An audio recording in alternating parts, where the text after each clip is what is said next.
Welcome back in ERB Sports fans. Happy Saturday out there to everybody. We have a race over at the Indianapolis Motor Speedway today on the road course going off at 3:30. You know my channel. We do IndyCar bets. We give you guys 3 drivers. Hopefully you win some money.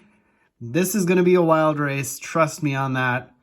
You're not going to believe my picks, but I hope you win some money. If you follow my picks and you don't win, I'm sorry. But yeah, I'm on a 3-race winning streak, going in pretty hot.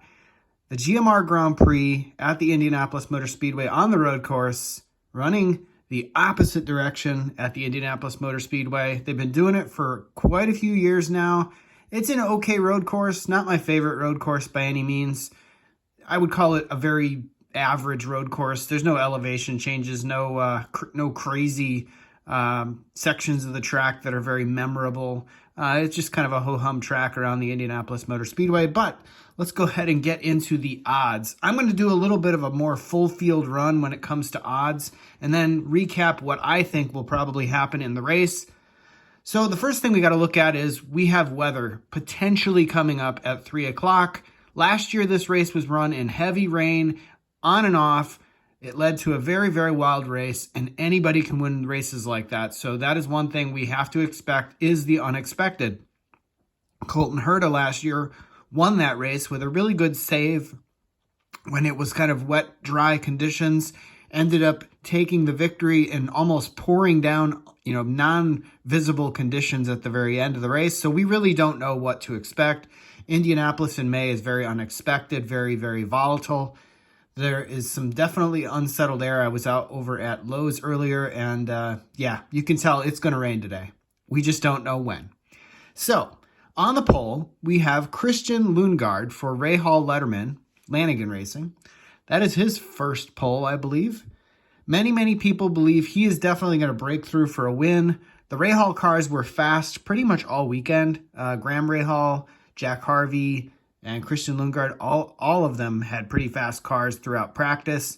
I always like to wait till the very, very end of the final practice to give you guys my lean, just because I feel like that last practice gives a little bit of a tell who might actually have something in the tank for the race, who might actually have better tire strategy, who has the better pit strategy. They talk a little bit about that on the air on the Peacock Network with Lee Diffie, Townsend Bell, and James Hinchcliffe. So, going off at the favorite right now, Alex Palou. I think he is starting near the front. He's 4.5 to 1. Christian Lundgaard, the pole sitter, is 5.5 to 1. Pato O'Ward, 6 to 1. Felix Rosenquist, 7.5 to 1 or 15 to 2. Kyle Kirkwood, 10 to 1. Will Power is 12 to 1. Scott McLaughlin also at 12 to 1. Joseph Newgarden at 12 to 1, starting well into the field. I was hoping the odds would be a little bit better in terms of the long shot on Newgarden, because I was willing to take a shot there if he was like 25 to 1, because he's starting way deep in the field. Scott Dixon comes off. He's starting inside the top 10, I believe. He is a former winner here. He definitely has a very, very good race strategy here every time. I would expect him to sort of finish at the front. I just don't know where. He could be one of my picks, but I'll stay tuned to the end to let you guys know where I'm leaning on that. Then next we got Jack Harvey also at 14 to 1. Marcus Ericsson, who is fastest in final practice, has had a really solid season. I do believe he won the first race of the season. I was trying to think if he actually won a race as I was walking downstairs to go tape this video. I had to remember that, yes, he did win at St. Pete because Pato O'Ward kind of had an engine issue, kind of a hiccup in the engine as he was leading that race. So Marcus Ericsson, 16 to 1. Kind of a long shot, and on starting 7th. So that's pretty solid value there, I think, for Marcus Ericsson. And he was fastest in final practice. But that really doesn't tell you the whole story. It tells you some of the story. So next we got Colton Herta also at 16 to 1. Alexander Rossi, who I think was second fastest in practice here at the end. He's 20 to 1. He won the most recent race here in August, but that was for a different team. I could go either way on that one. Like I said, this is going to be a tough race to call because these GMR Grand Prix on the road course, they always produce really volatile races depending on when you hit a caution, how many laps you go on your primary tires, who pits the absolute latest to do sort of like an undercut or overcut situation. It's always chaotic here at this GMR Grand Prix, and the one that's in the August timeframe as well.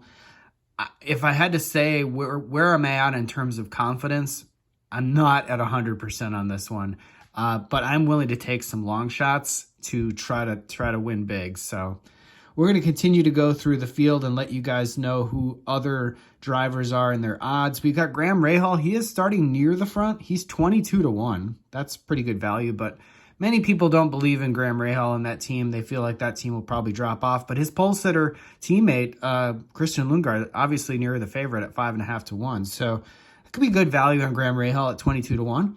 Roman Grosjean, however you want to say it, starting well deep in the field. He was almost a winner at the most recent race down at Barber, but he is starting well back in the field. I think he was eliminated in Q1.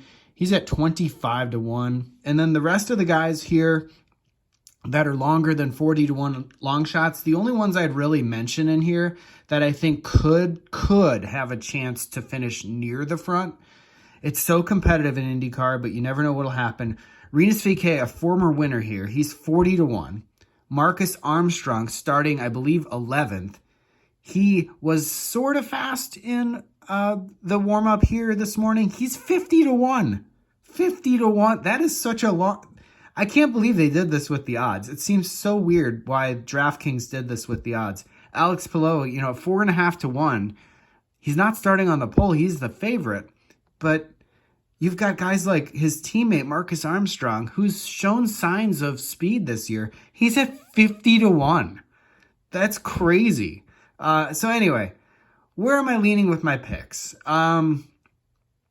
I always give you guys 3 so I can hold myself to an accountability standard when it comes to my picks, so I can go with a win-loss record. My win-loss record for the season is 3 wins, 1 loss. So basically, I am 75% correct in picking the winner from the 3 drivers I pick every race. This is going to be a fun and tough one at the same time. All right, now on to the picks. Here is where I am going to lean with this race. I'm going to go with Scott Dixon as one of my picks at 14-1. He emerged faster in the warm-up. He has good track history here. He always knows how to race here. Unless something crazy happens, I expect him to finish in the top 5. I'm going to go with his teammate, Marcus Ericsson, as another winner at 16-1. I really I want to pick one of the guys up front, but I'm having a hard time doing it. I just can't. I want to pick Pato O'Ward at 5.5-1, but I'm not going to do it. Yeah, this is really tough. Penske always does well here. They weren't super fast in the warm-up. I don't know. For some reason, I have a feeling Alexander Rossi is going to win his first race for McLaren today. I just do. And at 20-1, it's staring me in the face, and it says, pick Alexander Rossi. So I know I'm probably not picking drivers that I feel 100% confident in, but this is going to be a fun one to watch. I'm proud, to be honest, I myself will bet on more than just the 3. But for my picks that I'm giving to you, for my 3, Scott Dixon, 14-1, Marcus Ericsson, 16-1, and Alexander Rossi at 20-1. Let's see what happens. ERB Sports could be wrong. This could be a loss. It could be amazing, because if you guys pick these and one of these 3 drivers wins, you're going to win some real money today, guys.